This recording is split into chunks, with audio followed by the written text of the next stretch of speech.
le dau la parola a Adriano Solai di Progress, di voti indipendentisti sarde, che a tempo prolungato a lesione su combattere da questa parte di Europa e di Unifasi, e può essere di avere una visione, una commentaria e mosse giuridiche di che sono state portate contro questi esempi militari. Buonasera a tutti, salute. Fatemi ringraziare Corsica Libera per aver dato la possibilità a Progress, al progetto Repubblica de Sardegna, di partecipare alle giornate internazionali di corti, e non nascondo l'emozione di partecipare a queste giornate, non soltanto per la loro proiezione internazionale di altissimo livello, ma anche perché rappresenta un momento, oserei dire, decisivo nell'ambito della cooperazione internazionale delle nazioni senza Stato.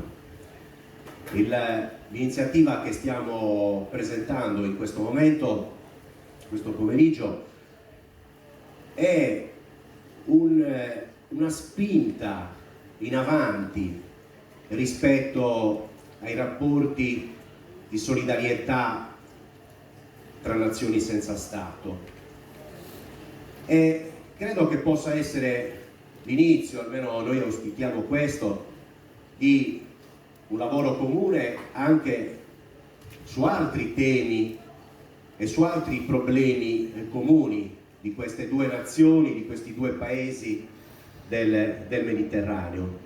Ma lasciatemi anche dire che noi riteniamo che la lotta contro l'occupazione militare nelle nazioni senza Stato deve diventare un patrimonio comune di tutte le nazioni senza Stato, anche di quelli che hanno una occupazione, una presenza militare minore rispetto alla nostra.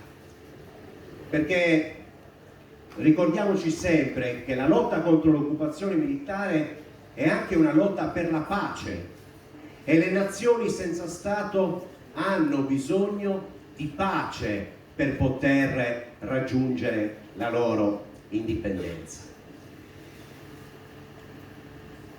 Per quanto riguarda la Sardegna, si parla molto spesso del termine servitù militare, che evoca, se ci badate bene, una situazione di diritto, no? Dove due parti si accordano per costituire un peso sopra un territorio in cambio di una indennità in denaro magari.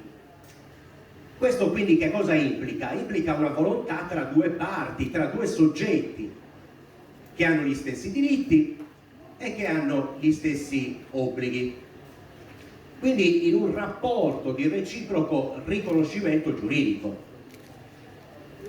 Le servitù militari in Sardegna, e lasciatemelo dire, permettetemi di dirlo, anche in Corsica, non seguono questa impostazione.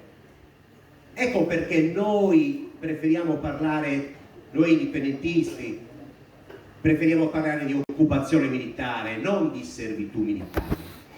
Quindi di una situazione di fatto, di una situazione fuori dal diritto, di un atto di prevaricazione di un soggetto, nel nostro caso lo Stato italiano, ma lo Stato francese nel caso della Corsica, che non riconosce la nostra sovranità sulla propria terra.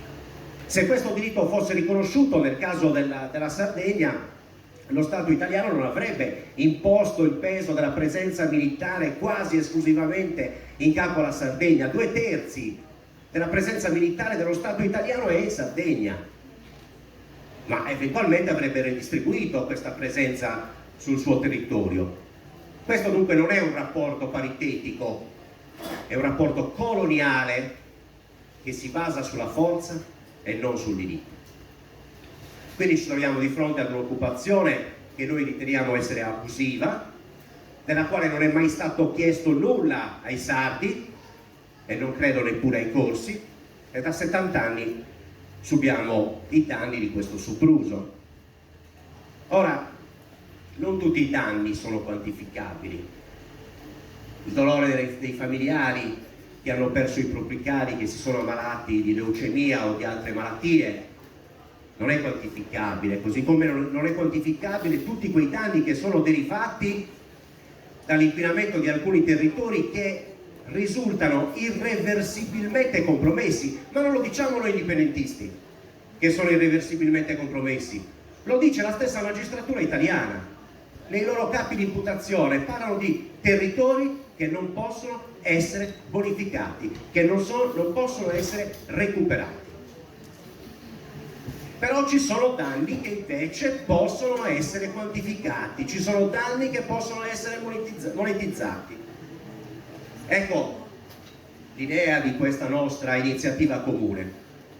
Quindi vogliamo concentrare la nostra attenzione su questi danni attraverso una commissione internazionale. Certo, a noi ci viene un po' più complicato coinvolgere la classe politica sarda, perché purtroppo nel Parlamento sardo, come tutti voi saprete, perché è stato detto anche stamattina, non ci sono rappresentanti indipendentisti, e questo perché ovviamente è stata confezionata una legge elettorale che penalizza chi non si allea con i poli italianisti. Quindi noi cercheremo di coinvolgere il Consiglio regionale dal punto di vista istituzionale.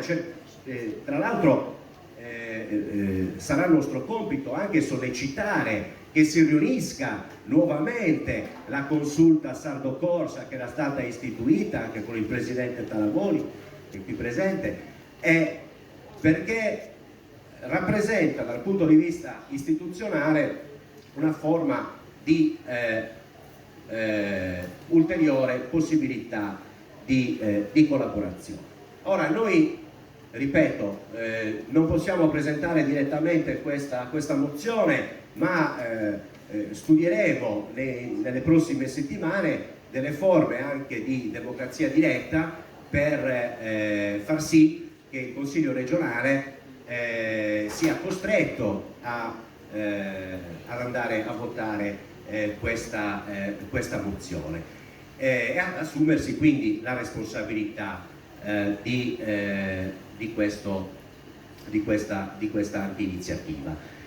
Perché si sente, io potrei leggervi dei comunicati che sono freschi dei giorni scorsi, delle scorse settimane, dove il presidente della regione Sardegna continua a dire: le basi militari, come un mantra, le basi militari portano sviluppo, le basi militari sono un'occasione di sviluppo anche economico. È una continua litania propagandistica che però, così diciamo ad occhio, non trova alcun riscontro. Ora, che la classe politica unionista vada al di là della propaganda e faccia qualcosa di concreto, cioè quello che vi stiamo proponendo, di commissionare questo studio, e poi vedremo se le basi militari, l'occupazione militare portano uno sviluppo economico oppure se condannano la Sardegna ad un perpetuo sottosviluppo,